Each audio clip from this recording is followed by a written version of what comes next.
एक समय की बात है। कहानी एक छोटे से गांव के पानी पूरी बेचने वाले रामू की है, जो अपने स्टॉल पर स्वादिष्ट पानी पूरी और गोलगप्पे परोसता था। उनका स्टॉल गांव के लोगों के बीच काफी लोकप्रिय था, लेकिन जैसे जैसे समय बीतता गया, लोग उनके स्टॉल पर कम आने लगे और उन्हें अपना व्यवसाय बनाए रखने में मुश्किलें आने लगी। ये रामू के लिए दर्दनाक था, क्योंकि उसका ठेला ही उसकी और उसके परिवार की आजीविका का मुख्य स्रोत था। वो ना तो बहुत अमीर थे और ना ही बहुत पढ़े लिखे, लेकिन उनके पास उन छोड़े हुए सपनों की ताकत थी, जो किसी के सामने कुछ भी असंभव नहीं होने देता था। उसके ठेले के बगीचे के पास गोलू नाम का एक छोटा लड़का का निवास था। गोलू रामू के स्टॉल से आकर्षित हुआ और उसे उसके साथ समय बिताने का सौभाग्य मिला। दोनों बिना कुछ कहे बहुत अच्छे दोस्त थे। गोलू के साथ बैठकर रामू ने अपनी चिंता व्यक्त की। गोलू, ये सब बहुत मुश्किल हो गया है। लोग अब मेरे स्टॉल पर ज्यादा नहीं आ रहे हैं। तब गोलू ने मुस्कुराते हुए कहा, रामू चाचा, आपकी पानी पूरी और गोलगप्पे बहुत अच्छे हैं, लोग आने लगेंगे। रामू ने कहा, हाँ, लेकिन मुझे भी जिंदगी में कुछ नया करने का मन है। कुछ तो बदलना होगा गोलू। एक दिन जब रामू अपनी दुकान के पास बैठा था, तभी बच्चों का एक समूह उसके पास आकर खड़ा हो गया। एक बच्चे ने कहा, रामू अंकल, हमें कुछ नया खाना है। ये पानी पूरी और गोलगप्पे अभी बोरिंग हो गए हैं। ये सुनकर रामू को अच्छा नहीं लगा, लेकिन वो चुप रहा। वो नहीं चाहता था कि उसके स्टॉल की सराहना कम हो। इसके बाद रामू ने गोलू के साथ मिलकर सोचा कि वो कैसे कुछ नया पेश कर सकता है। वो चाहते थे कि लोग फिर से उनके स्टॉल की ओर आकर्षित हो और उनका कारोबार फिर से अपनी पुरानी चमक हासिल कर ले। रामू ने सोचा और फिर एक दिन उसे एक आदिवासी सफर में जाते व्यक्ति का विचार आया। वहाँ उसने देखा कि आदिवासी लोग बांस के तालाब में खाना पकाने के लिए चुकंदर, आलू, मसाले और मसालेदार मिश्रण का उपयोग करते हैं। ये सब सामग्री एक बांस में भरकर आग के ऊपर पकाई जाती थी, जिससे उसका स्वाद अद्वितीय होता था। रामू ने सोचा कि क्या ये वही कर सकता है, अपनी पानी पूरी को एक नया तरीके से प्रस्तुत करने के लिए। उसने अपने स्टॉल में कुछ बांस लाया और वो एक नई प्रकार की पानी पूरी तैयार करने के लिए अनुशासन रूप से काम करने लगा। जब लोगों ने उसके नए कुरकुरे वाली स्नैक चाट का स्वाद चखा, तो वे हैरान रह गए। ये पानी पूरी कुरकुरी और स्वादिष्ट थी और उसमें पुरानी पानी पूरी के स्वाद का भी एक अलग आयाम था। जब उसने इसे अपने स्टॉल पर पेश किया, तो लोग फिर से उसके पास आने लगे। गोलू ने रामू से पूछा, रामू चाचा, ये कुरकुरी स्नैक चाट कैसे बनती है? रामू हंसा और वो बोला, गोलू, ये तो बहुत आसान है। इसमें हम पानी पूरी को अलग अलग स्वादिष्ट मसालों के साथ मिलाते हैं और फिर इसे बांस में चावल की बुनाई की तरह भर कर तैयार करते हैं। जब इस बांस को आग में डाला जाता है, तो ये कुरकुरा हो जाता है। तब गोलू ने मुस्कुराते हुए कहा, रामू अंकल, आप बिल्कुल महान हैं। आपने अपने स्टॉल को फिर से बहुत लोकप्रिय बना दिया। रामू ने कहा, गोलू, कभी हार नहीं माननी चाहिए। हालांकि जीवन में कठिनाइयां आती है, लेकिन हमें अपने सपनों को हासिल करने से कभी नहीं रुकना चाहिए। तब से रामू ने और भी नए नए स्नैक्स चाट तैयार किए, जिससे उनका स्टॉल और भी लोकप्रिय हो गया। वो हमेशा नए विचारों का सामना करने के लिए तैयार रहते थे और गांव के लोग उनके स्नैक्स का आनंद लेते रहते थे। रामू की कड़ी मेहनत और समर्थन गोलू की साथी और ताकत बन गई, जो उसे उसके व्यवसाय में नई ऊंचाइयों पर ले गई। इस कहानी से हमें ये सीखने को मिलता है कि जीवन में कभी कभी हमें अपनी स्थिति को बदलने की जरूरत होती है और हमें स्वयं कोई नई चुनौतियों का सामना करने के लिए तैयार रहना चाहिए। रामू ने कभी हार नहीं मानी और अपने सपनों को पूरा करने के लिए नई राह चुनी। उसने दिखाया कि किसी भी समस्या के सामने हारना नहीं है और हमें हमारे सपनों की प्राप्ति के लिए कभी भी हार नहीं मानना चाहिए। एक लंबे समय पहले एक गांव में बलराम और छाया नामक पति पत्नी एक छोटे घर में रहते थे। बलराम उसी गांव में गोली सोडा बेच के उससे आए हुए पैसों से अपना परिवार चलाता था। हर रोज की तरह एक दिन बलराम सोडा बेचने निकलता है। सोडा सोडा रंग बिरंगी सोडा, एक ग्लास सिर्फ 5 रुपए, आइए भाई आइए। ऐसे सोडा को बेचता है जब उसका बचपन का दोस्त सोडा पीने इसके दुकान आता है। बलराम, क्या मैं तुम्हें याद हूँ? मैं तुम्हारा बचपन का दोस्त हूँ। अरे हाँ वरुण, कैसे हो तुम? मैं ठीक हूँ, तुम कैसे हो? मैं भी ठीक हूँ। क्या कर रहे हो तुम अब? मैंने अपने बल पर एक साड़ियों का दुकान शुरू किया है। और तुम क्या तब से ये गोली सोडा ही बेच रहे हो? हाँ वरुण, इसमें क्या दिक्कत है? दिक्कत तुम्हें अभी नहीं नजर आएगा बलराम। फिलहाल तो ये सोडा बेचना ठीक ही है, लेकिन आने वाला कल का क्या? अब सब कुछ बदल गया है बलराम। कुछ ही दिनों में लोग सोडा खरीदना बंद कर देंगे। तब तक तुम्हें कुछ और व्यापार शुरू कर लेना चाहिए, कुछ ऐसा जो गांव में पहले से नहीं है। नया व्यापार तो शुरू कर सकते हैं, लेकिन उसके लिए निवेश के पैसे कहाँ से मिलेंगे? अरे उसमें क्या, अपने कोई जान पहचान आदमी से थोड़े पैसे उधार लो, लाभ आने के बाद उन्हें उनके पैसे लौटा दो, हो गया। हाँ ये भी ठीक लग रहा है वरुण। ठीक है बलराम, मैं चलता हूँ। ऐसे कह के वरुण वहाँ से चला जाता है। बलराम वो पूरा दिन अपने दोस्त के कहे बातों के बारे में सोचते रहता है। मेरे दोस्त ने जो कहा वो ठीक ही कहा। अगर मैं भी उसकी तरह नया दुकान पहले ही शुरू कर देता तो आज का दिन ही अलग होता। ऐसे सोचते हुए अपने आप को अपनी पत्नी के साथ एक बड़े बंगले में रहते हुए कल्पित करता है। मुझे मेरे सपने को सच बनाना होगा। मुझे तुरंत ये बात मेरी पत्नी को कहना चाहिए और फिर जल्दी से दुकान भी शुरू कर देना चाहिए। छाया, छाया जी, आ रही हूँ। छाया, तुमसे एक बात कहनी थी। हाँ जी, बोलिए ना। मेरे जान पहचान के कुछ लोगों से कुछ पैसे उधार लूंगा और अपने ही गांव में एक दुकान स्थापित करने की सोच रहा हूँ। बहुत सालों से करते हुए व्यापार को छोड़ के अचानक नया व्यापार क्यों जी? और अगर उसमें नुकसान हुआ तो हम लोगों को ही तो सहना होगा। तुम ऐसे क्यों सोच रहे हो? अगर लाभ आया तो ये सोचो हम कितने अच्छे स्थान में रहेंगे। ऐसे कह के अपने एक दोस्त से निवेश के लिए कुछ पैसे ले आता है। पैसे तो ले आया हूँ, अब मुझे कौन सा व्यापार करना है? कौन सा दुकान गांव में पहले से ही नहीं है? ऐसे सोचता है। हाँ, मिठाई का दुकान नहीं है गांव में। मेरे पास के पैसों के साथ मुझे एक मिठाई का दुकान शुरू करना चाहिए। ये फैसला करके लाए हुए सारे पैसों से एक मिठाई का दुकान शुरू करता है। उस गांव में पहली बार एक मिठाई का दुकान शुरू करने पर सारे लोग वहां आके मिठाई खरीदते हैं। उससे बलराम का व्यापार अच्छा चलने लगता है। एक दिन बलराम की दुकान में एक पहचान का आदमी आता है। अरे बलराम, कैसे हो तुम?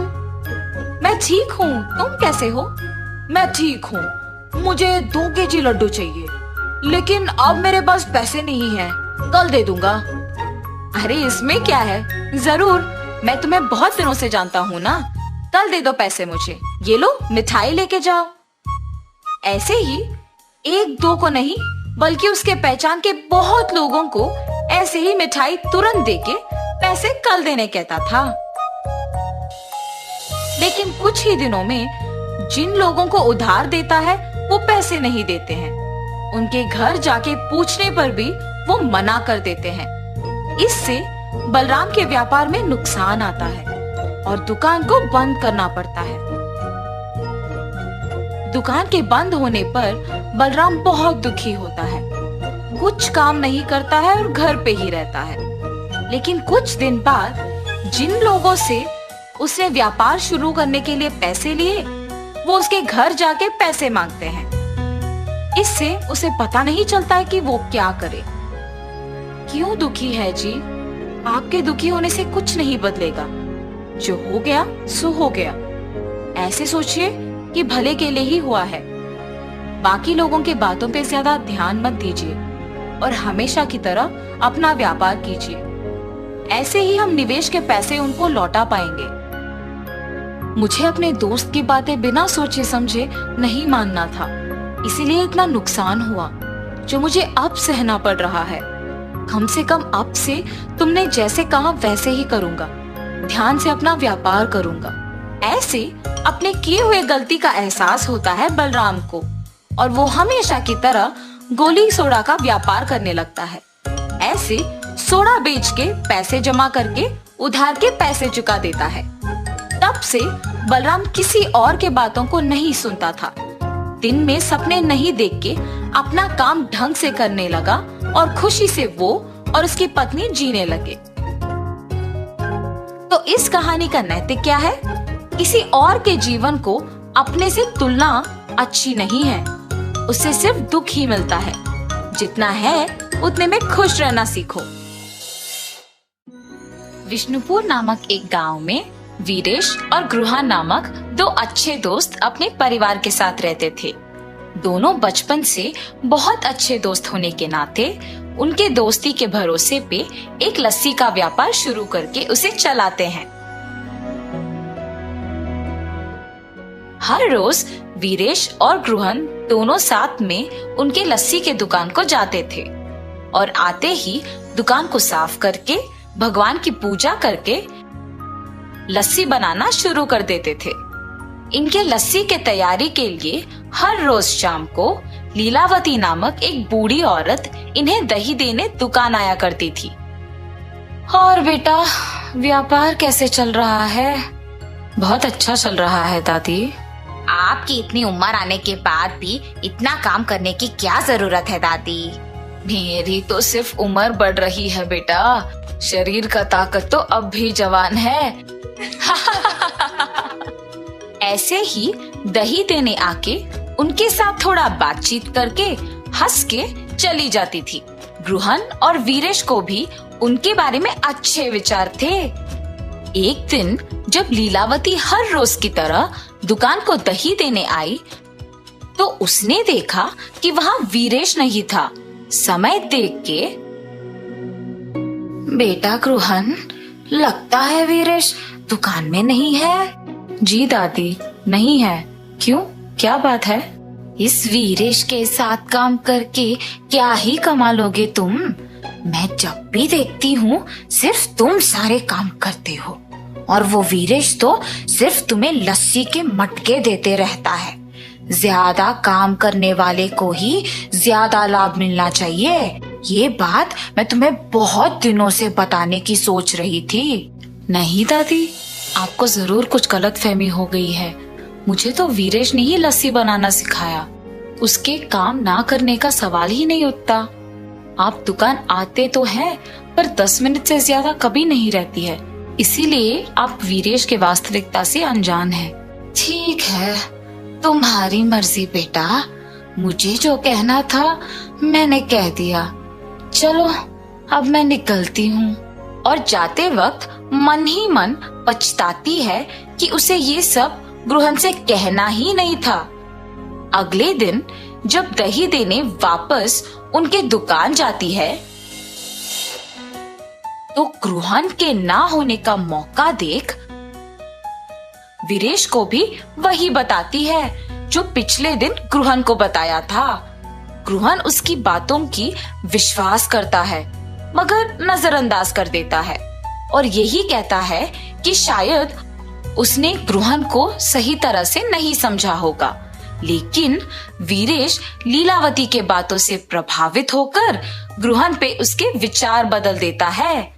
अब ये दोनों तो अलग दुकान खोलेंगे और मुझे ज्यादा दही बेचने को मिलेगा। वीरेश लीलावती के कहे बातों को जाके अपनी पत्नी को बताता है।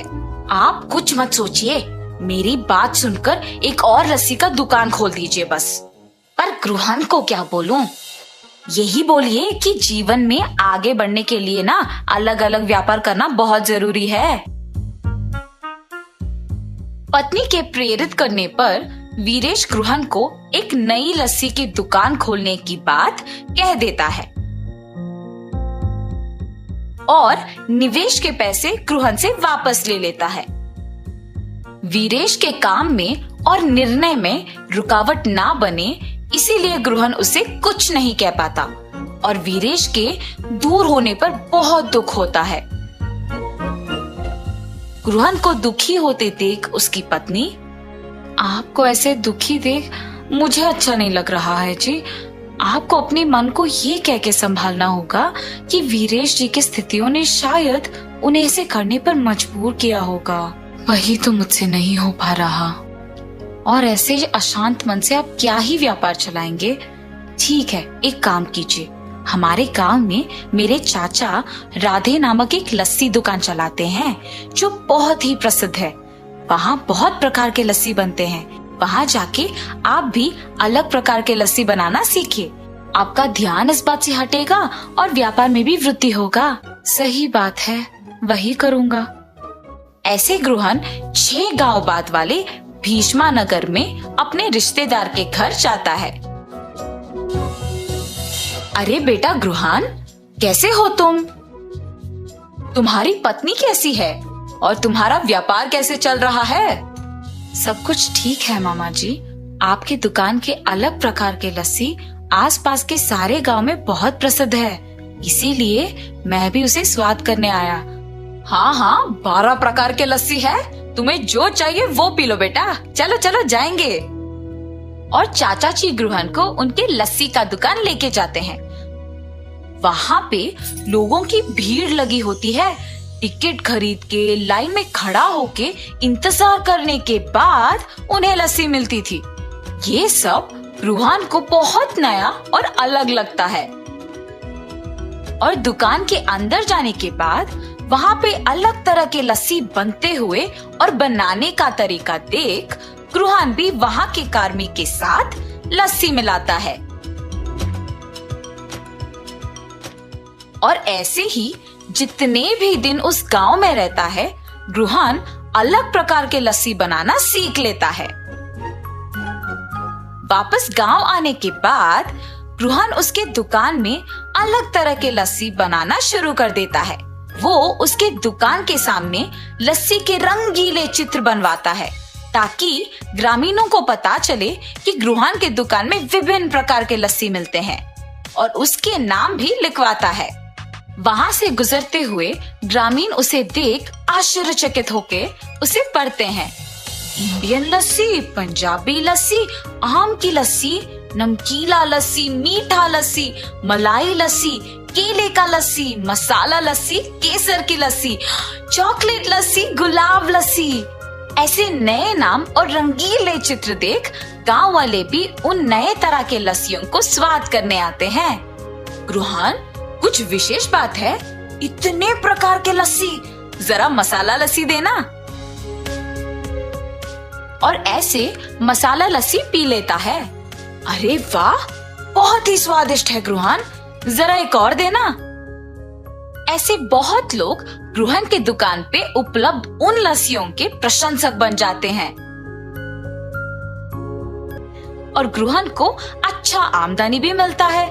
गांव में लस्सी वाला तो सिर्फ गृहन को ही मानते थे, मगर दूसरी तरफ वीरेश के द्वारा निर्मित लस्सी का दुकान गृहन के अलग तरह के लस्सियों की तुलना में फीकी पड़ गई थी और उसे कोई आमदनी नहीं मिल रहा था।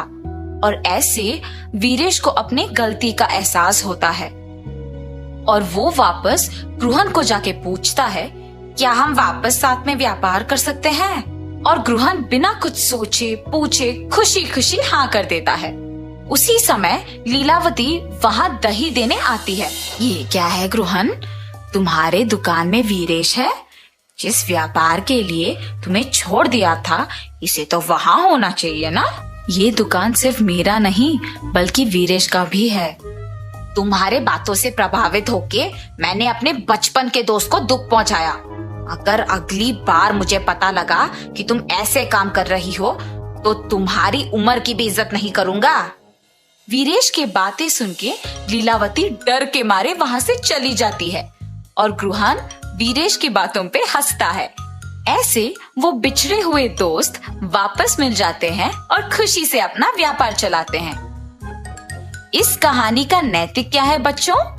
दोस्ती में ये जरूरी नहीं होता है कि कितने साल से एक दूसरे को जानते हैं, मगर ये जरूरी होता है कि कितनी गहराई से एक दूसरे को पहचानते हैं और भरोसा करते हैं।